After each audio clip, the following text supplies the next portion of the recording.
guys, I have a great episode for you today. I am interviewing Ahram Arya. He is a human design coach. If you've been curious about what in the world human design is and how it can actually help you in life, come check this out. I dragged my husband Andre in this to be our human guinea pig, our human design guinea pig, and we are going to see how Andre being a projector and me being a manifesting generator, how it all works in our relationship and what exactly it means. So tune in and enjoy. Hey guys. Okay, let's get real.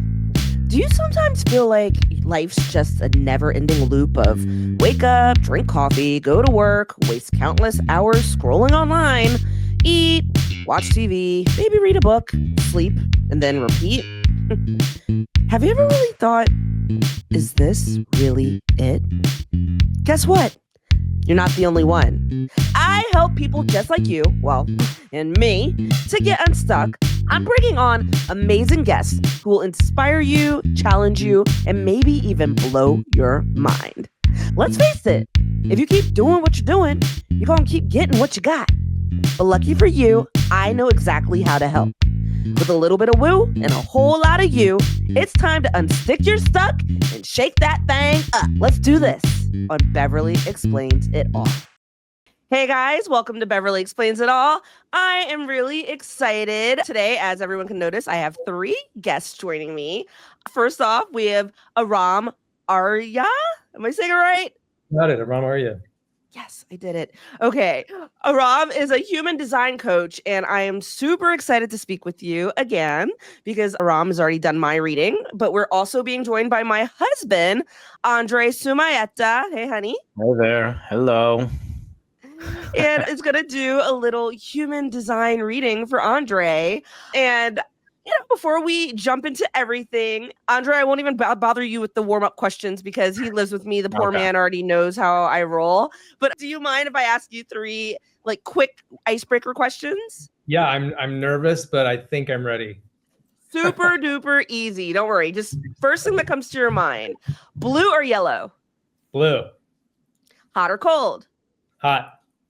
Science or magic? Jeez, do I have to pick? Gotta pick. Jeez. I mean, That's a tough one. Right? I'm going with the C, which is both, because science is magic and magic is science, right? I love it. I had a feeling you were actually going to say that. So that's kind of funny. I was trying to throw you for a loop a little bit. Well, that one made me stop. Yes, that was my intention. Sweet. Well, I know a little bit about you because we met, like I said before, last week, and you gave me basically the rundown on my human design. Human design has been something I've always been interested in. I'm learning more about woo-woo, and I'd love it if you just tell my listeners what exactly human design is, what you do, and why we need this in our lives. Totally. It's easier to tell it in a story, but I'll try to give you a soundbite. Human design was for me totally changed what I thought about mysticism, totally changed what I thought about alternative, magical, or unseen forces and how they actually impact me. I like most people, I'd had my astrology done a couple different times by, some different people in the past, some good, some bad. But when someone gave my human design to me, my brain really exploded, because once I got into it, what I realized for myself was that, wait a minute, this is a science. This is functional knowledge. And how could functional knowledge come from my birth chart? Those are two opposite concepts in my universe. And human design then sort of guided me in learning my chart, and then sort of went through my own process with it and realized that I was so fascinated with it that I had to tell other people about it. So I began to study it. And then this is about 7 years ago when I transitioned to being a coach. I was like, man, this tool is such an amazing reset for people that illuminates who they are. It's not just, nice information to know about yourself. It's a tool that really guides you to be a better person, to make better decisions, to to know your purpose. I could go on and on about its benefits, but to answer your question, like why do people need it? It'll give you a really amazing look at who you are. It doesn't tell you everything about yourself, okay? But it tells you certain key elements about how you operate, and then it invites you to kind of change how you do life. And if you did, there's a ton of benefits for you for living more intuitively. That's really what it helps you do. Yeah, I mean, I think having Andre on the show is the perfect guest because he's very skeptic of everything, like absolutely everything. And I was trying to explain to him, I was like, well, honey, it's not like a psychic. It's not like, you're a medium. This is actually based off of our birth chart, like the time you were born, where you were born, where the moon was in alignment, right? Yeah, it's similar fundamentals to astrology. I like to say, it's not astrology as what we've come to know as astrology, but it is astrological in the sense that it's based on the idea that all of the planets were in a certain position in the moment you were born, and that gave you a timestamp. It gave you an imprint of universal energy that impacts you in profound ways. And you're like, okay, I'm a Sagittarius. Great. What does that mean for my life? What do I do with that?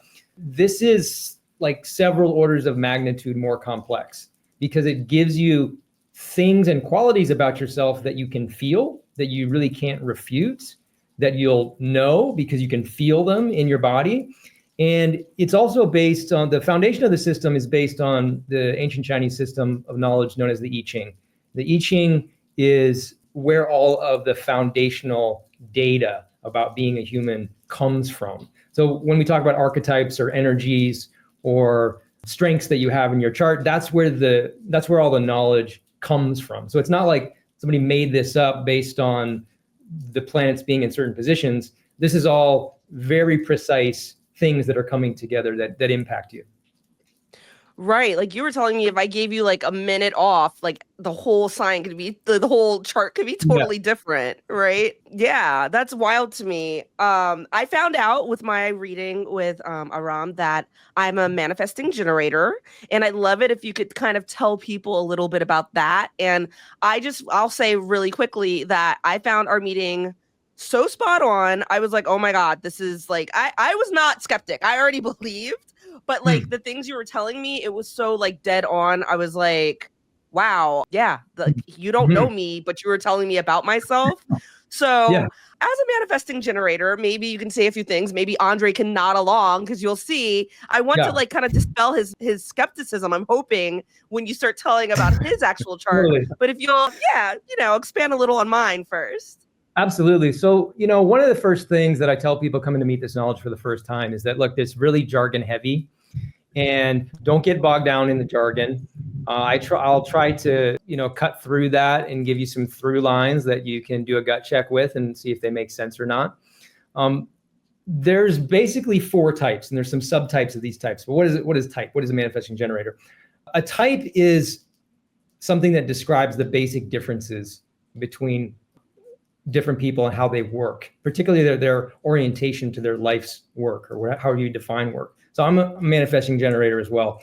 And basically what generators are all about is we find meaning and purpose through our work. And we have a pretty strong responsive energy. We're all wired with what people think of as a gut feeling or a gut response.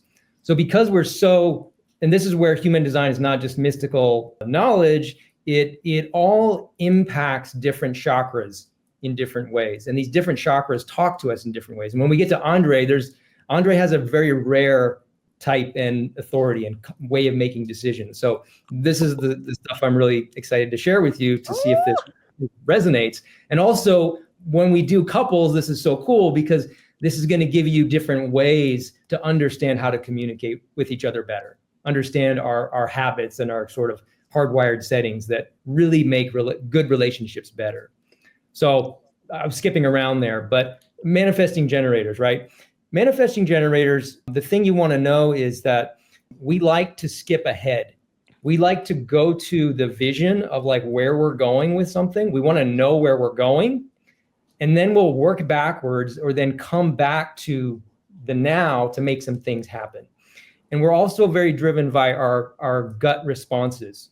So Andre, what I was telling your wife is that she has to listen to her gut for guidance. And the way the gut guides us moment to moment is with sounds like, mm-hmm, yeah.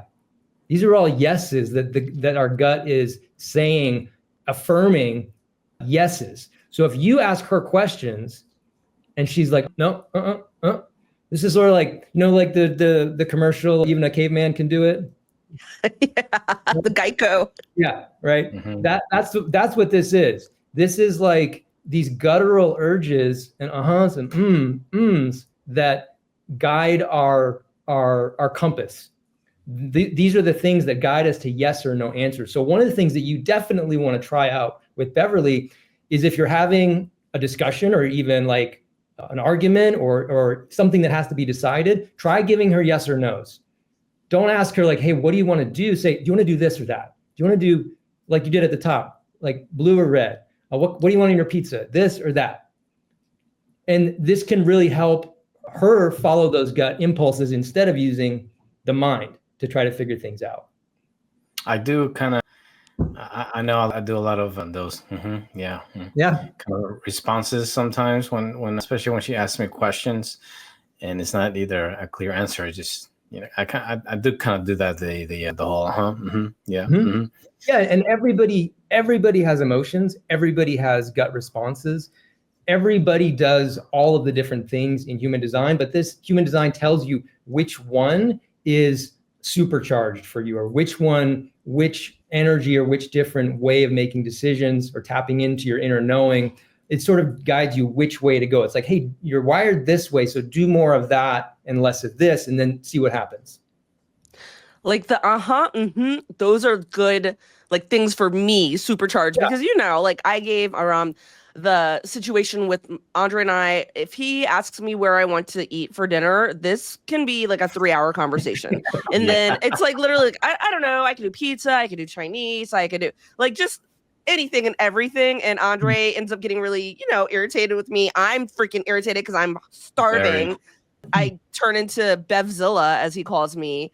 But I was like, man, like if we actually listen to what Ahram's saying, and it's like, do you want pizza or do you want Chinese? Or do you want, do you want pepperoni or do you want sausage? Just keep it simple instead of letting my mind go to all of the millions of different things, because I think I am an overthinker.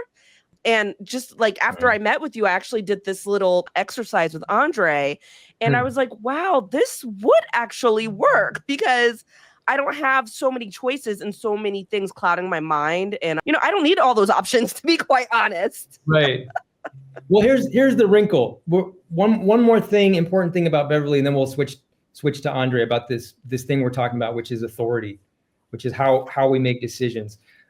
Despite, and Beverly and I are both this way, we're both manifesting generators with emotional authority. So that means that while we're gut driven, at the same time, in order to get to our ultimate truth, in order to make that final decision, whether big or small, particularly new decisions, it means we have to go to our emotions.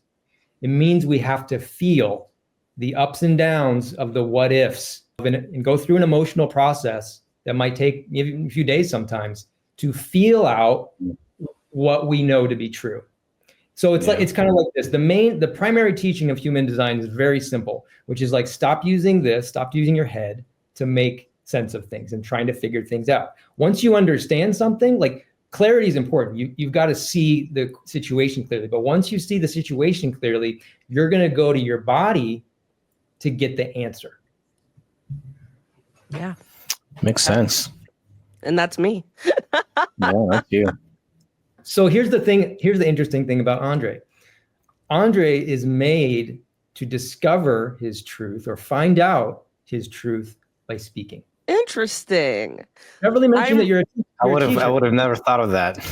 Right. I'm so curious. I've been doing it wrong the whole time. I don't like to speak. It's funny because like even coming into this, Andre was like, oh God, I'm gonna have to talk and do this. but he was really worried. He was like, well, what if we're not a match? I'm like, I don't know if that's how this is going to work, but I'm just really excited to jump into this. So please, let's focus on Andre and tell us about his human design, please. So there's we could go in any direction, but these are the two things you absolutely have to know. Okay. So the two things are that you're a projector. Projectors think about it like this. What if instead of going out there and making it happen or trying to find a gut feeling about what's important to you, what if you wait for the invitation? What if you wait for other people to first invite you, and then you get to decide whether or not you want to engage with them first? Okay. And then what if the way you really make the dream work in your life, the way you really get where you want to go, is not by going out there and making it happen, but instead happens best through relationships? That's interesting to me because, for example, Andre did not think necessarily he was going to be a teacher in life. Andre is an athletic trainer, and he worked for a soccer team out here for a long time. And I think based off of his relationships with other with other people, he kind of got the opportunity to teach. I guess I could let you talk, Andre. So that's probably in my chart. I just talk too much. That's why I have a podcast. But go ahead, honey. Sorry. You're the talker between the two of us, so I don't mind, honestly, because I'm not the talker between the two of us. I like to be more reserved, but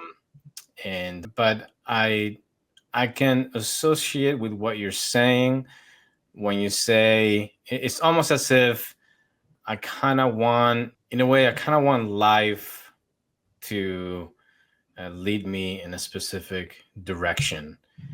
And that kind of summarizes all of my life, because when I try to go this way, and I'm intending to go this way, and I'm intentional and purposeful trying to go in this direction, life takes me in the opposite direction. And it's a lot of times it's just consequential, and I can associate with what you're saying in that respect, for sure. And I do like to, I don't know if what you're saying also means like I just kind of go with the flow, like kind of go with the flow, with the company of others. Not exactly. Like assertiveness, leadership, what cause you're supporting or leading has nothing to do with this. This is about how you engage with opportunities. So when projectors are really kind of being themselves, it means you have a good boundary for who you're going to work with or not.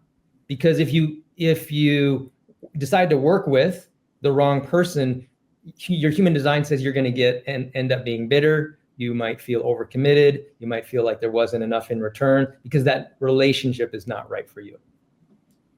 So this is like a really hard reset for a lot of projectors. And one of the reasons why I say I think projectors have the most to gain from the system, because it really reorients you to how I use my energy.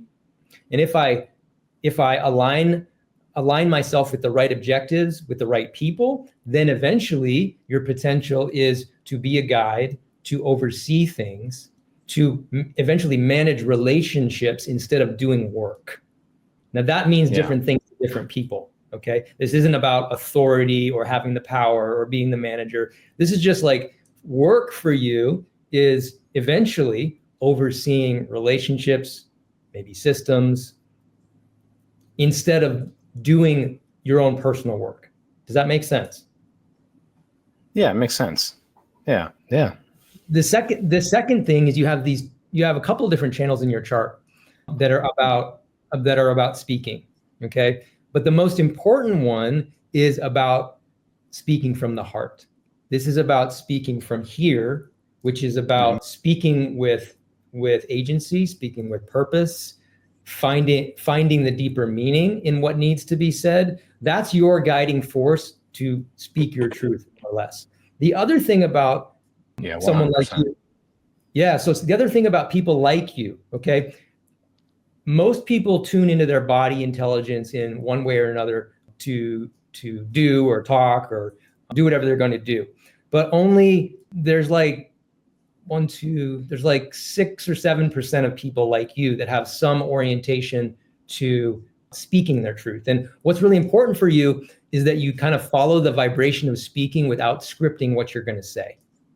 So if you could just turn your brain off and be surprised at what you would say when you speak freely, that's where the real magic happens. That's where the real gold comes out of what you're going to say. I'll tell you, I love turning my brain off. This is interesting because I feel like there's a lot of weight to this. I feel like a lot of times, because Andre thinks, I mean, I'll say you think that you have ADHD. We don't know for sure. But I feel like sometimes when he does speak and he's really thinking about it and he's in his head, it does come out more like convoluted and confusing at times to me. And maybe it's like, English is his second language. But there are times when like we're just having like, deep, thoughtful conversations and I can just tell he's speaking from the heart, or he's giving me advice or something that he thinks like, I should do. And I'm like, wow, these are really wise words coming from my husband. I can't believe it. So it's funny that you say that because, as a teacher, I know he has to really study and be prepared. And I think a lot of times he gets more nervous having to do that and actually like kind of go by a script, if you will, versus just being able to like speak just from the heart and say, I think he's just a very genuine guy and it comes off more genuine when he does talk like that. I think so too. I mean, my work it's a lot about communication, teaching, and I am more comfortable teaching things that I know. Yeah. Because when I'm teaching content that I know, it's just coming out as I teach it, right? And it's like you said, it's kind of coming from the heart. Whereas I'll give you an example, like I'm not, I'm like right now I'm teaching this unit in sports nutrition and it's not my forte, nutrition, but it's in the curriculum. So I got to teach it. So it's literally me just kind of reading of notes when I'm lecturing. So, but every once in a while when we're touching on something that I kind of know, experience myself, then I come out of my notes and I make contact with my students and I speak to them and it's just really coming from the heart and it's more engaging too, I think, when I talk like that.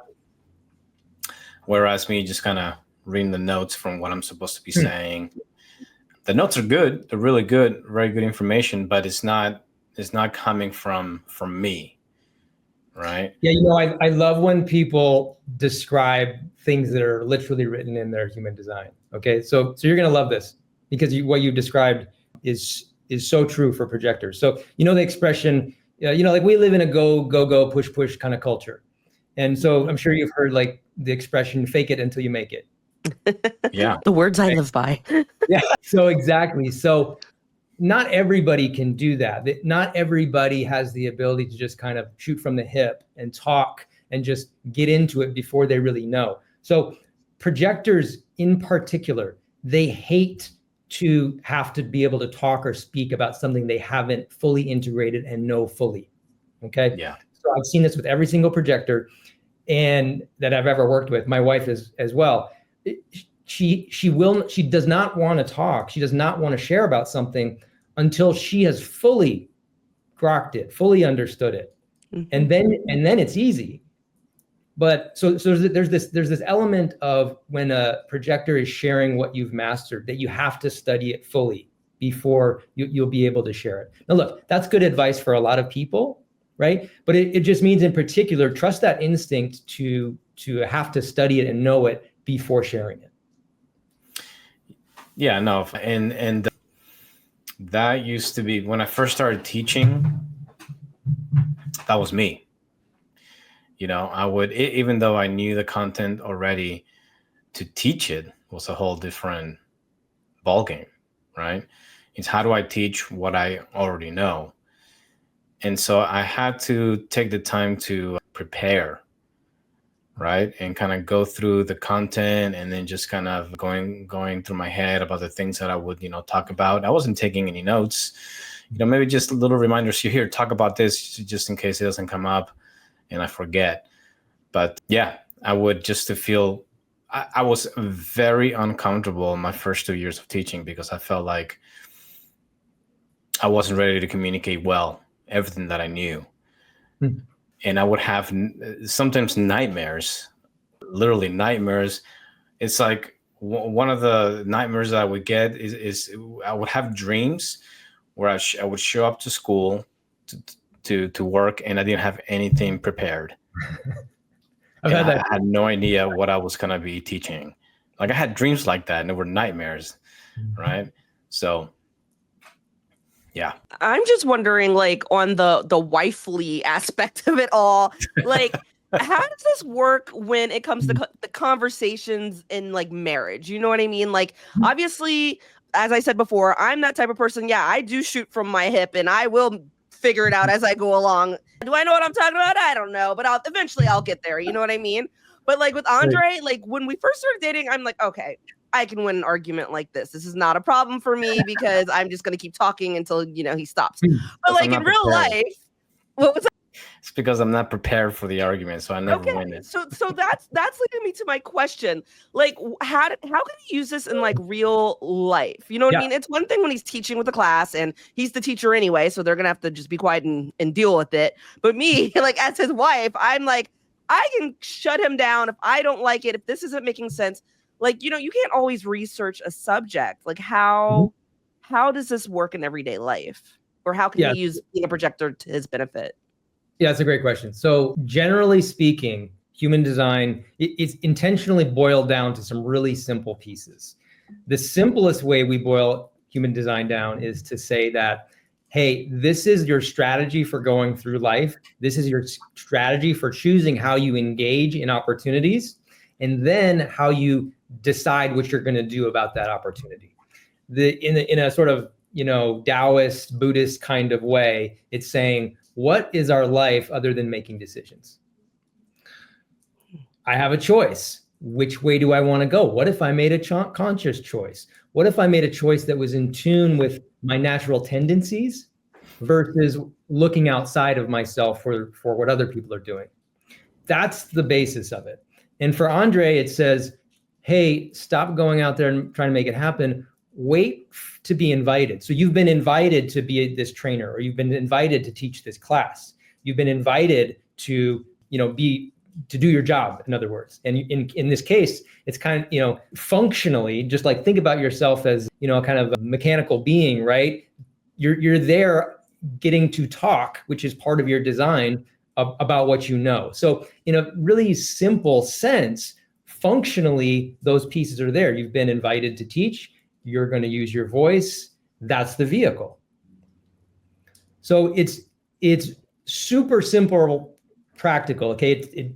Spoiler alert, it is not going to tell you who you're compatible with. Okay. But it's going to illuminate your personal strengths. It's going to illuminate how you use energy. It's going to illuminate different roles in personal dynamics. One of the ideas that I love, that I sort of intuitively can feel from both of you, is like, okay, they're going to want to hear about profile because it's going to help you do more of what you're already doing. So for instance, Beverly is a 2-4.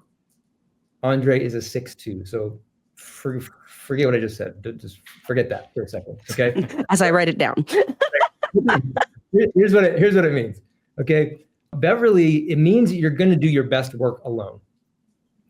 It means that you kind of have to have some protection around so you can do that work and kind of embrace that inner hermit, to be a hermit when you're going to do that stuff. And the other thing about being a 2-4 is 2-4s are all about what's called projection, meaning that like when you're really being yourself, you're sharing your genius, you're sharing your ideas as stories and projections of, I know this, I did this, here's what happened, you'll never believe that. It's all about telling an internal story. So it's like you're doing a podcast. That's what this is about. It's literally sharing the stories that you've experienced, right? Now, doesn't necessarily mean storytelling, but what I'm trying to say is it's about you sharing and literally projecting. Yeah. Okay.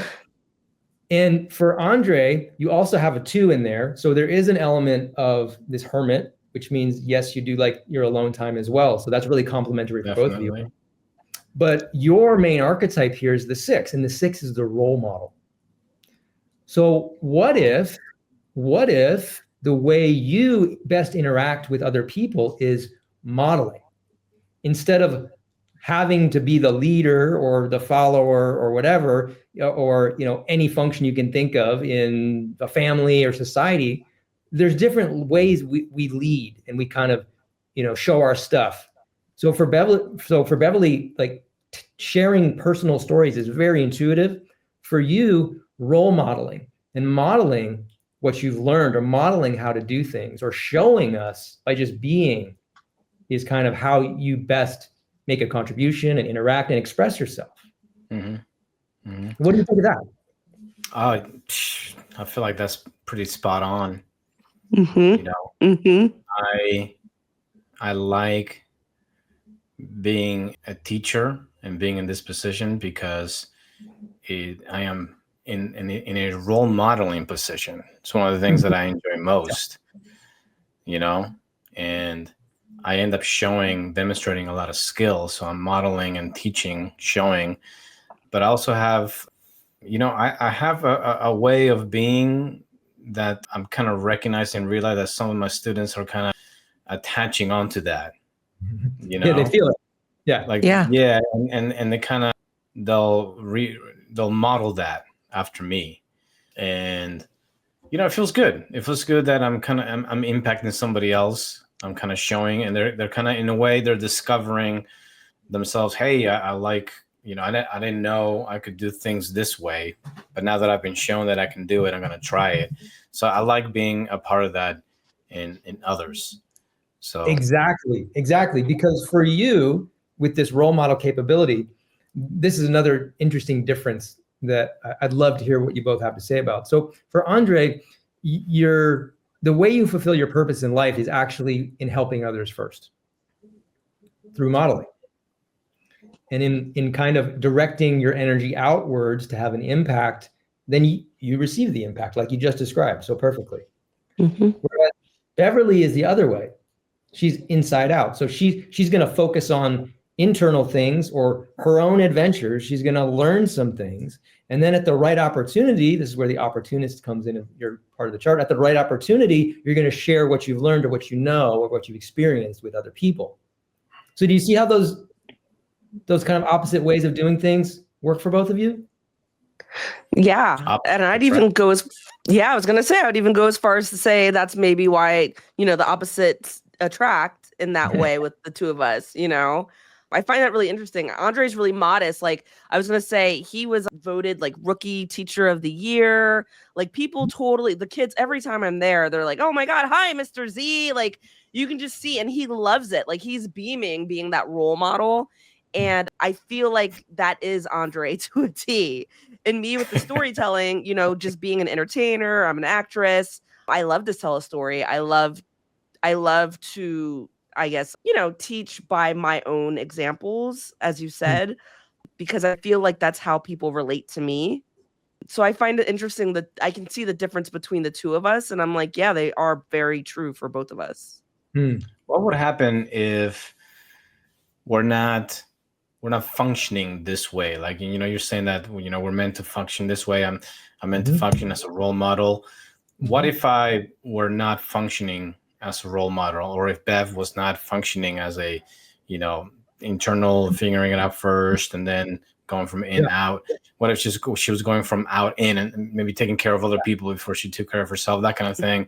What would it be? What would be the impact on? Well, it would come up as different forms of dis-ease, because what this knowledge is really telling you is kind of saying something very obvious that we all know. And is that if we live intuitively, right, we're going to be happier. Things are going to be easier.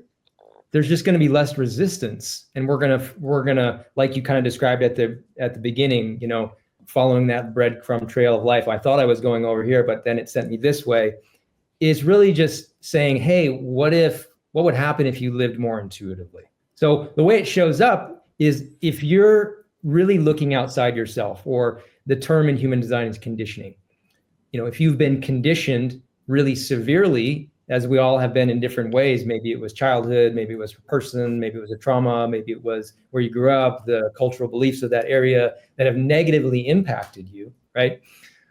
What if that's not you? What if you're not your conditioning? This is what human design is. It says, if we erase all of your life experience and gave you a clean slate, this is the starting point. Now start behaving in these simple patterns that are most intuitive and see what happens. I get that, because, I would say that growing up, I was in a way, the opposite of what I am today. Like, I did not grow up, for example, being a role model, or I certainly did not feel that way. I was really just modeling after other people, just kind of following others. In a way, maybe it was good to just kind of discover myself. But, and some things are, family circumstantial to that, and just my, my culture and surroundings and things of that sort. Whereas I'm more comfortable today, right? With that. It's different than what it used to be, growing up. And I guess that's more intuitive. I'm responding more in my intuitive way. Totally. So yeah, and that's really like the big takeaway for couples too. Like in a really grand sense, human design, we're not robots, right? It's not going to tell you everything about everything.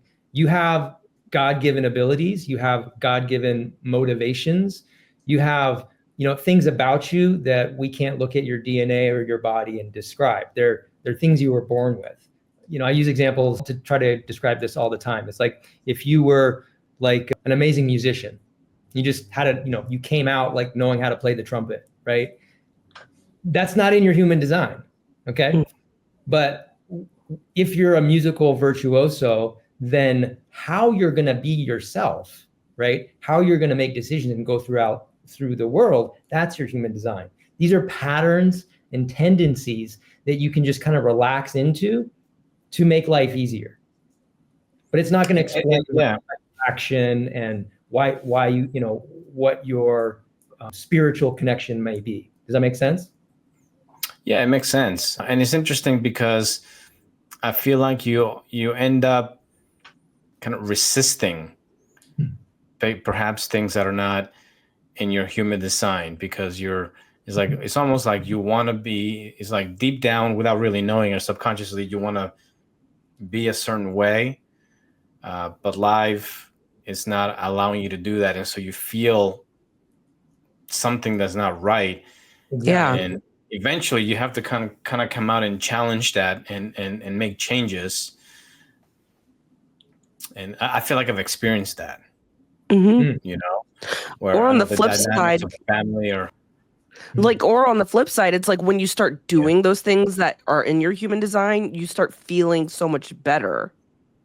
It's like, exactly. I mean, I'm just thinking of it as one aspect. I can't even I'm trying to go over our human design in my head, but just people pleasing, for example. And it's like, well, I don't think I'm supposed to be doing that because it doesn't feel good inside. And even though I was always doing that, when I am conscious of it and I try not to do it, I'm like, oh, I do feel like my own authentic self. Like I feel like my own person. I feel like who I really am, So when it's like, if you actually think about human design or your specific human design and live that way, it feels like life would just be easier.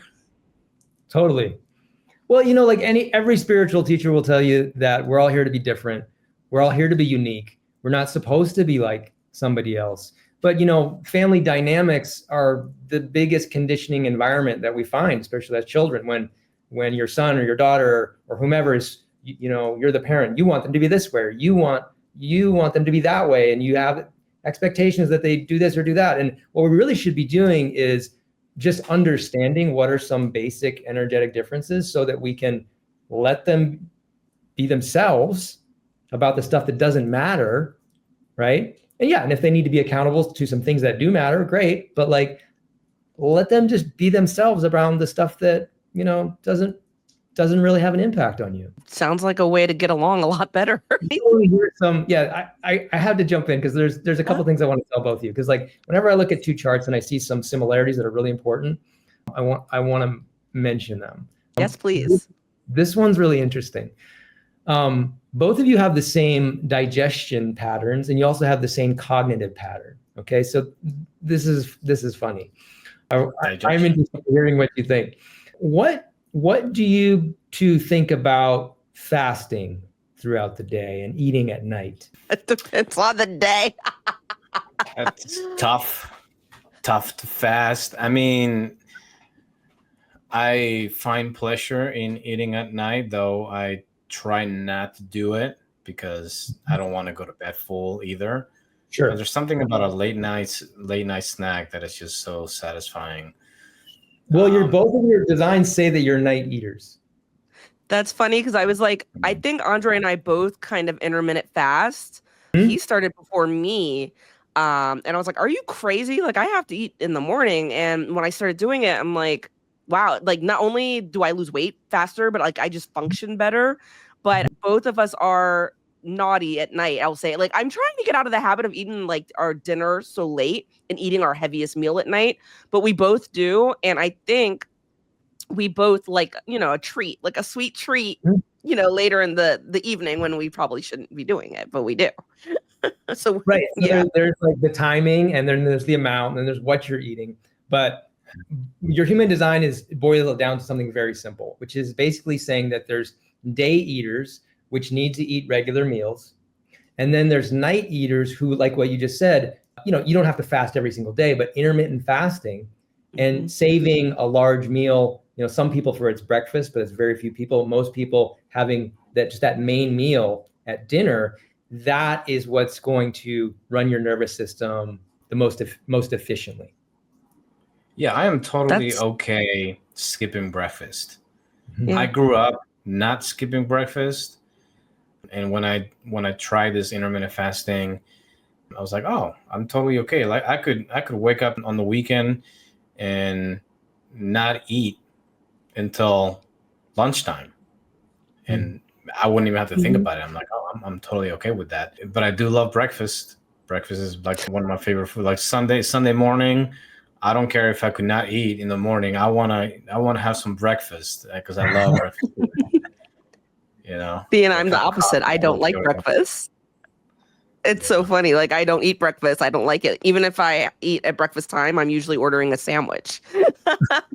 But yeah, we're both kind of the same in that. Yeah, a lunch sandwich. We're kind of the same in that aspect. I'll say that we're more like 11:30 noon first meal kind of people, and then have a good dinner. Yeah, I would pay attention to it, particularly on work days, like particularly on days where there's output. What your human design says is on those days, those are the great days to intermittently fast or to eat lighter meals during the day. Good to know. Good to keep that in mind. And here's the other. It feels like we're doing something right then. Yeah, it sounds like you're on it. Here's the other one, and this one strikes people different ways. But human design also says that of all of our senses, like sight, taste, touch, smell, vibration, it says that all of us are more tuned to one as a primary sense than the others.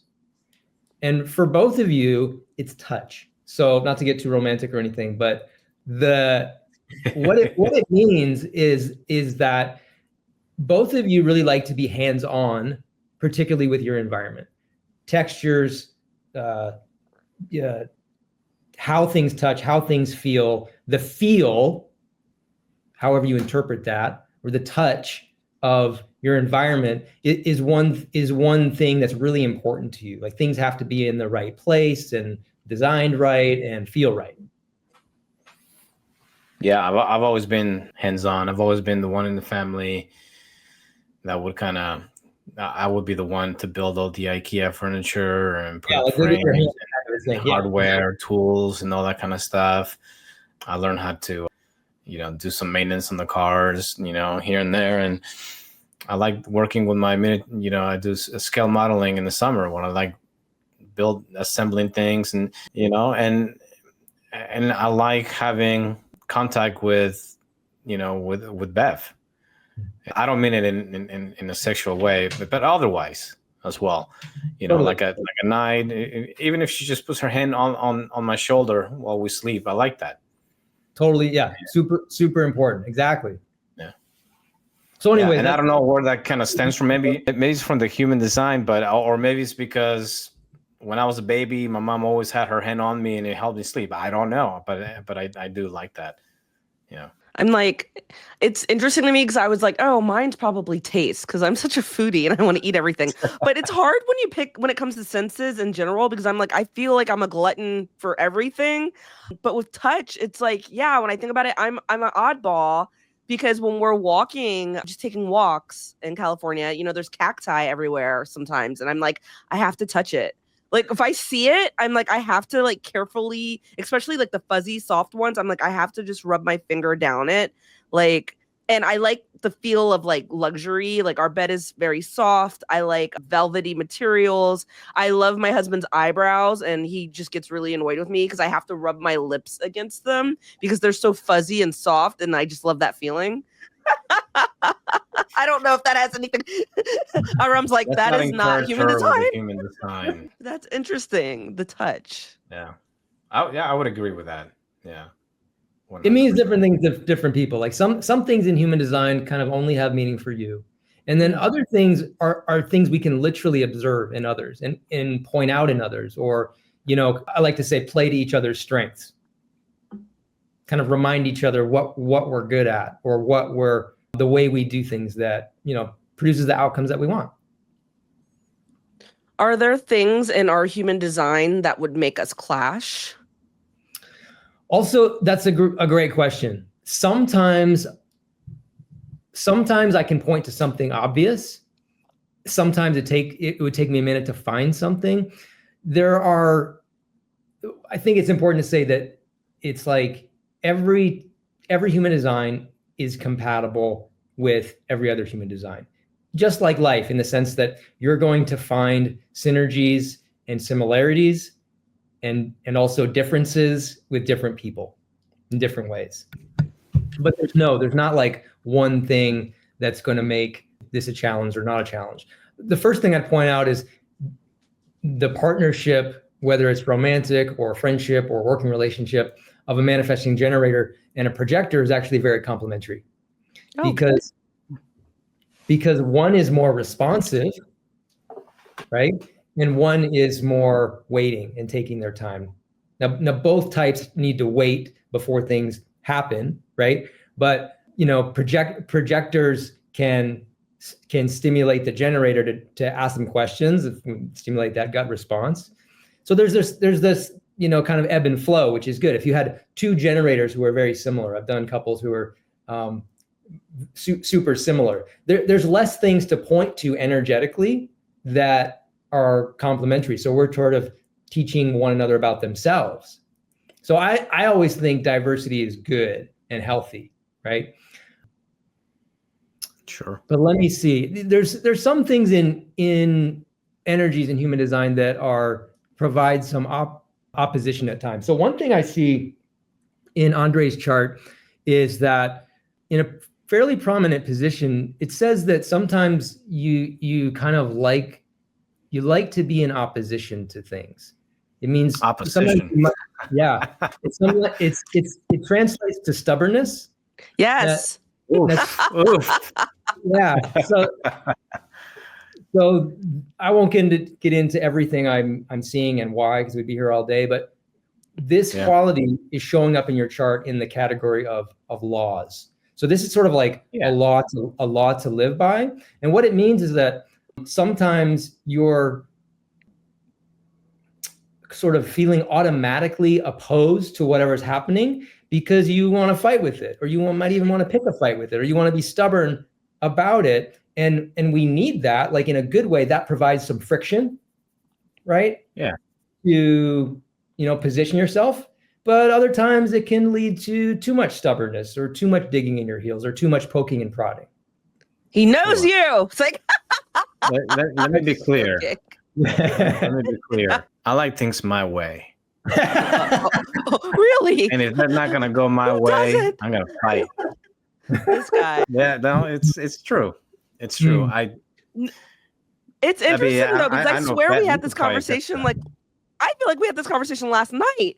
Like sometimes it's just like he'll be in a mood or something, and he's just like, I could say it's blue, and he's like, nope, it's yellow, or like anything. And I'm like, are you kidding me? And I'm like, because I feel like I'm kind of opposite sometimes. And that little stuff can just get under my skin, and I have to like be patient with it. So it's just interesting to hear that it's a part of the human design. And I feel like oftentimes I'm like, I treat it like my job to get him out of that headspace. Like if I'm like, oh, let's go for a walk, and he's like, oh no, it's raining and it's not good or whatever, and like I fight like it's my mission. Like, no, the birds are chirping and it's gonna be sunny and da da da da. And then at the end, I'm like, I just get mad because I'm like, oh, this took too long to try to argue my point. But it's interesting because, yeah, like it's like if he's stuck on a point, he's going to make his point, and he doesn't care if he's opposed. Yeah, sometimes it's good, and sometimes it's for good, and sometimes it's not. And picking the right spots to be stubborn about something is important, right? So, yes, but go ahead. No, I was just gonna say, I think that I have it can be good at times, but that I'll be humble and say that sometimes it can get out of hand. The good thing is, though, maybe this is part of my human design, is that I do a lot of reflection when there's altercations, whether it be for in my marital altercation or work or family, whatever may be the case. I do take the time to reflect. And oftentimes I'll come to my senses. But all the times I'll be like, I did nothing wrong. I'm right. Damn it. I'm right. And that's it. That's all there is to it. I will say out of the two of us, he probably does take more time to like reflect and really think about like, what was right or what was wrong. And, maybe he's the first to apologize or even take the space to think about it. Whereas I think I'm more like, he's just wrong. I'm done. He can come to me. I'm over this. Like, are you trying to say that you're more unapologetic? What does her human design say about apologizing? But unfortunately, it doesn't say anything about humility. That's your own. that's just the way we are in life. But it's interesting. Like, yeah, the reflection of it all, and I don't know. Like, I think he's kind of struck a chord with me when it comes to you being kind of stubborn at times. And it's funny because I'm the Taurus, and you would think I'd be the more, I mean, not to say I'm not stubborn, because I certainly am at times, but yeah, definitely are. Yeah. That's interesting. Yeah. Well, that's why I love you, baby. Beverly, here's something that you did just now that I also want to point out, which may cause some friction. So like what you just said, which is like, hey, it's sunny outside, let's go. Right? We're going to take a walk. We're going to do whatever. Right? So you have this kind of energy that wants to instigate new emotional experiences. Sometimes you just have this urge to push all of us, just yourself or other people, into action or into motion for no other reason than just to get us going into the unknown. For sure. Okay. So this is a root energy. Okay. So this is that first chakra energy. It's very powerful. And in your case, it's just directed at trying to get some exciting new experience to happen, just to get out of the boredom, just to do something. Yes. I'm like, it's called life, baby. Woo-hoo! That's what I'm talking about. He's speaking my language. Yes. I'm like the opposite. I'm more like, do we have to go out and do stuff? Can we stay home and relax? 100%. Mm-hmm. Yeah, that is totally me. I'm like, yeah, let's go to the beach. Who knows what's going to be there? Let's just go outside. Let's just do something. So, I mean, I guess it can be what's that? That's how Europe happened? No, I'm saying, let's go to Europe. You say, let's go travel. Let's go to Europe and all that. Yeah. But see, look at the good things that can happen. You know what I mean? Yeah, definitely. So I don't know if it's necessarily a bad thing, or maybe it's a thing I have to like keep in control. Would you say? Right. So like this Chinese philosophy, which is at the base of this system, is kind of like saying, hey, these are energies. They're not good or bad.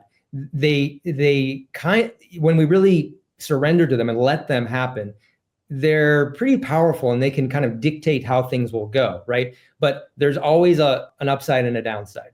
There's the way this energy, you can do too much of it, or with too much ego or too much force, and it goes this way, or you can use it for the force of good, and it goes this way.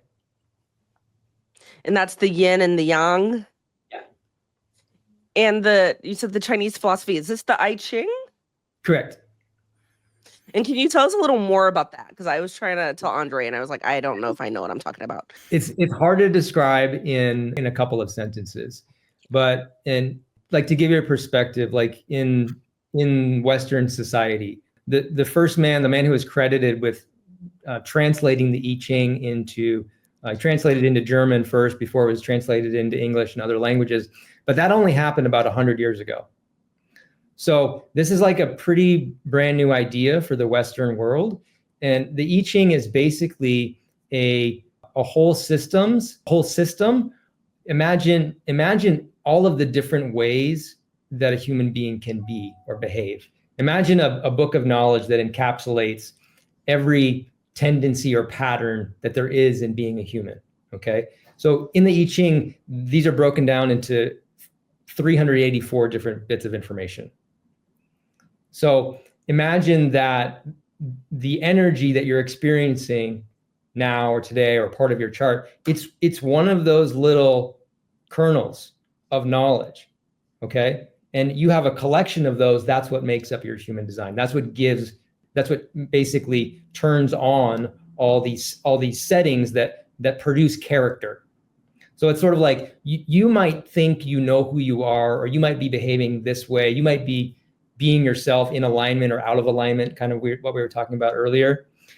But when other people, like if you're in a room of 10 people and they all have a conclusion about you, right?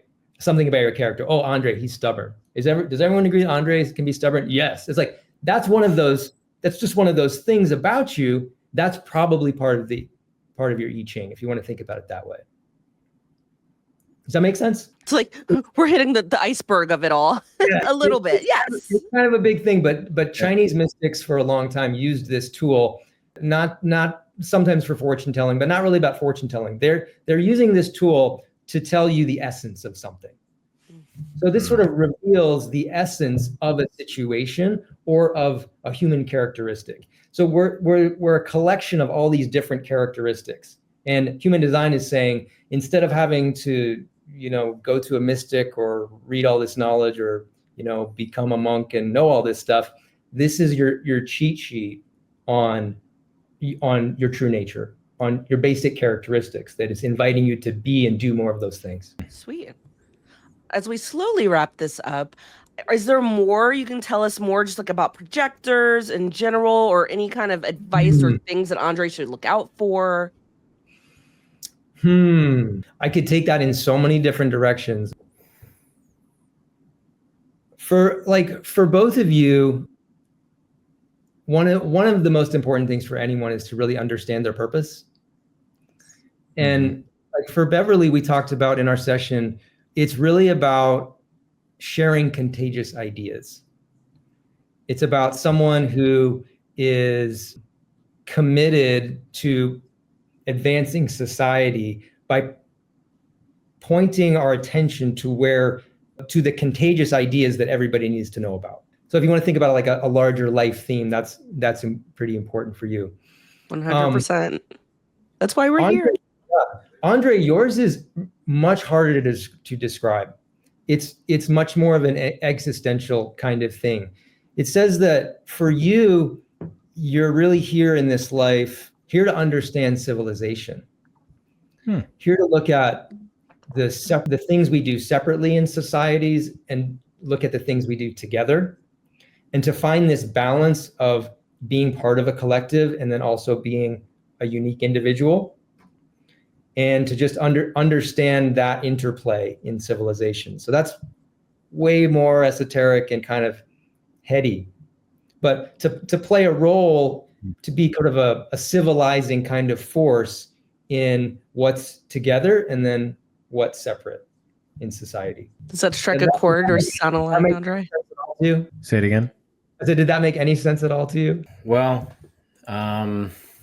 trying to understand civilization. I'm wondering what that means for me. Because I mean, I feel like that's very It's very broad. big. Yeah. In general. And I couldn't tell you what that would mean for me. But it's just interesting because it's I mean, like I want to make a difference in this life. And maybe to make a difference is like,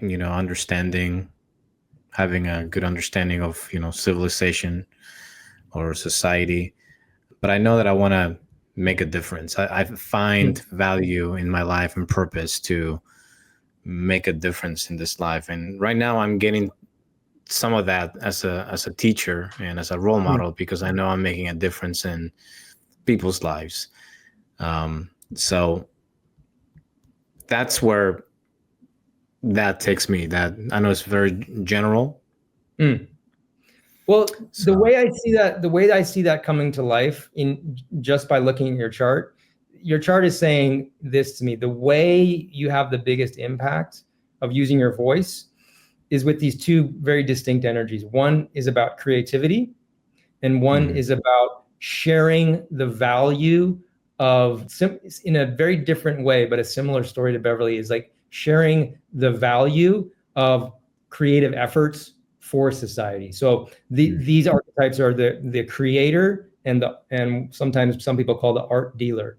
So imagine if you're explaining the cultural significance, the meaning of our creative pursuits and how they impact society. Like, as a town, why should we build, the library like this instead of like that? What if we did it this way? That would make it more important for how we feel as a society. Stuff like that. Yeah. I mean, I can totally associate that with my career, where designing lessons and how I teach them, I'm thinking in terms of how can most of my students understand, and not just tailor it to a specific type of learner, that kind of thing. How does my whole lesson plan kind of cover everybody's learning type? And in that comes a lot of creativity of how I do things. So yeah, I mean, I wish there was more other things in my life where I can kind of associate all these things, but my career and my job is kind of like the, mostly. I was kind of thinking about how, like, he actually created the program he teaches. They didn't have a sports medicine class at his school, and he teaches at his alma mater, and he was able to create this program, and it's like the kids want to take it because it's creative, it's fun, it's hands-on. He makes it interesting, and I do feel like, I mean, that's going to be a part of his legacy at his school, because he created this thing that wasn't there. So I find that really interesting. Yeah, having those, like your chart, your life purpose is about impacting civilization in some ways. It says a civilizing process. So what it means is, like, what are these contributions that improve our civilization? And sounds like you're doing those things. Yeah, I think so. Yeah. Do you have any questions, Andre? No, this was all very. You're like, I don't even know what to ask. Yeah, it was all very interesting, and I was definitely able to associate a lot of what you said to my life and my personality, and I agree with some of the things that you said about Beverly as well, about being stubborn and things like that. So yeah, this guy.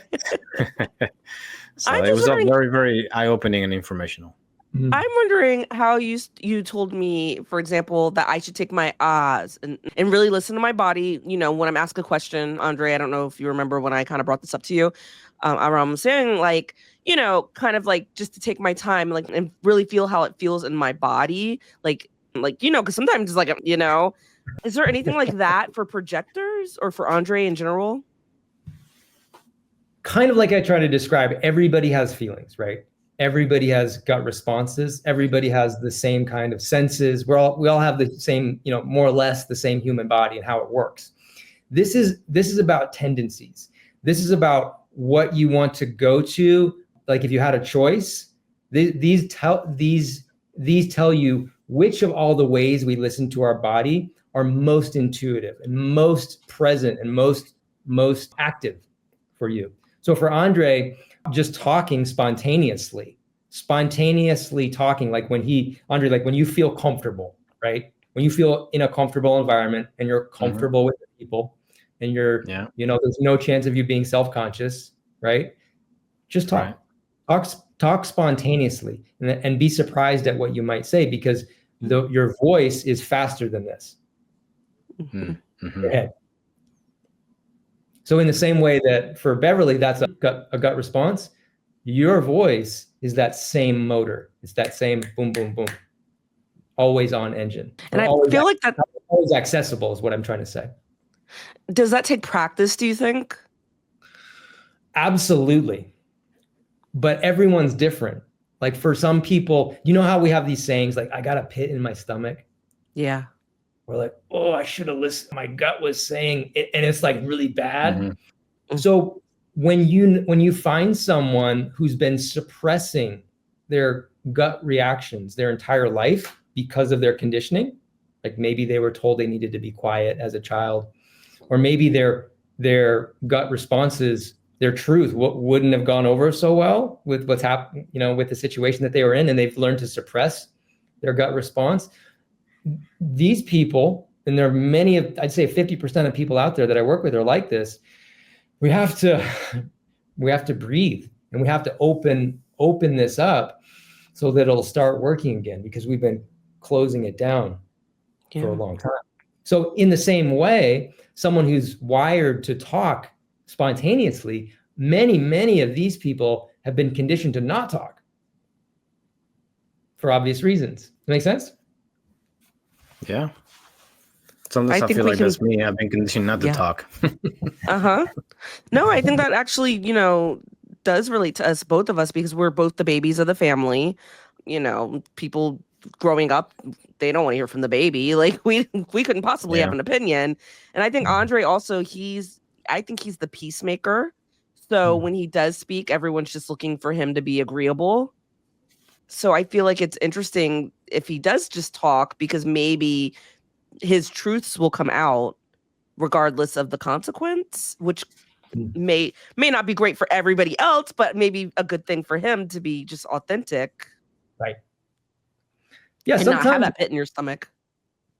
Exactly. Like sometimes following your intuition is not convenient, right? It's not going to may not go over so well in the environment that you're in, but that kind of means you're in the wrong environment.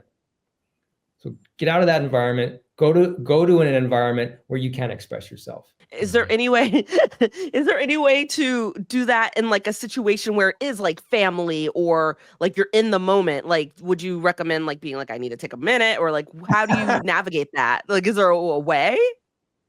I mean, there's no silver bullet, right? Just different for everybody. Yeah.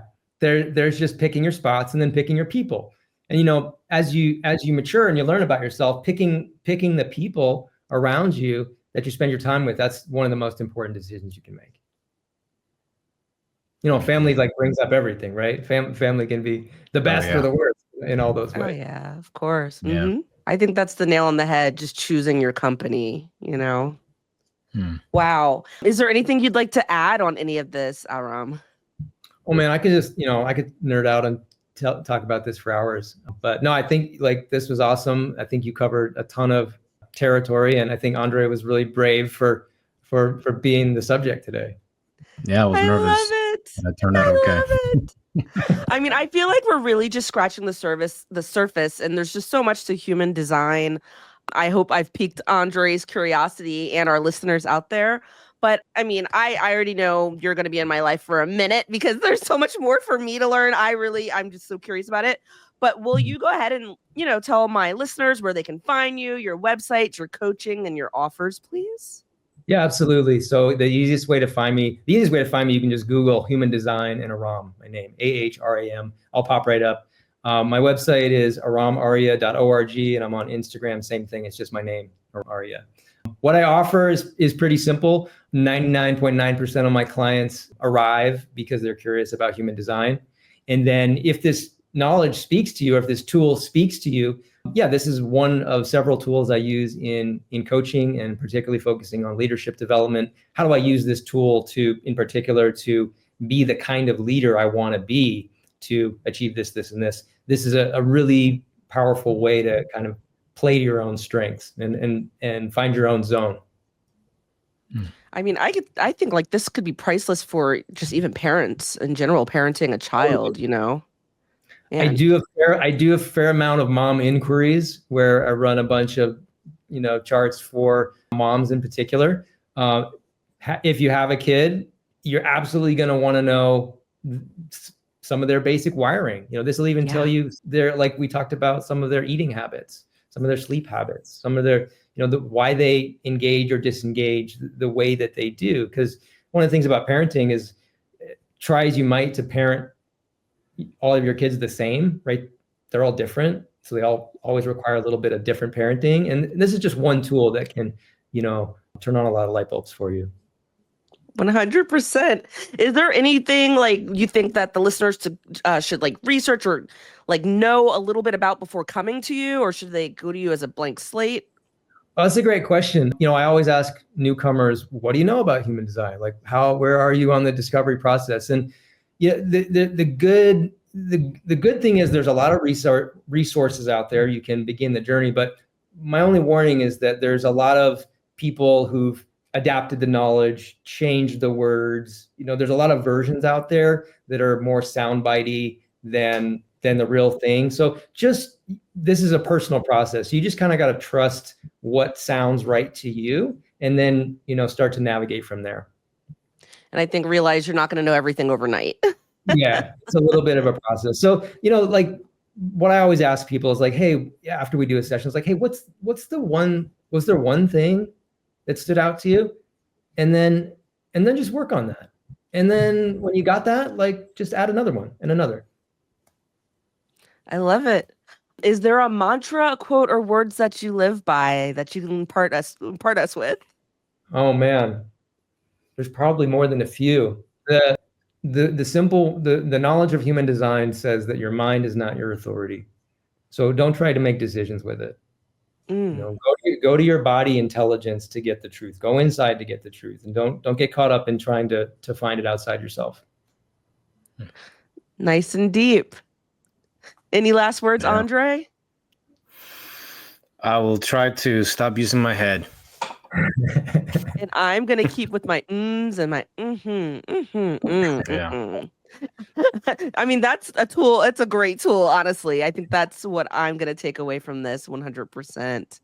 Wow. I would just like to thank you, Ahram, for your time. You guys, I will have all of the information that Ahram just gave us in my show notes, and I can't wait to learn more about human design with you. So thank you very much. You're so welcome. Great to be on your show. Thank you.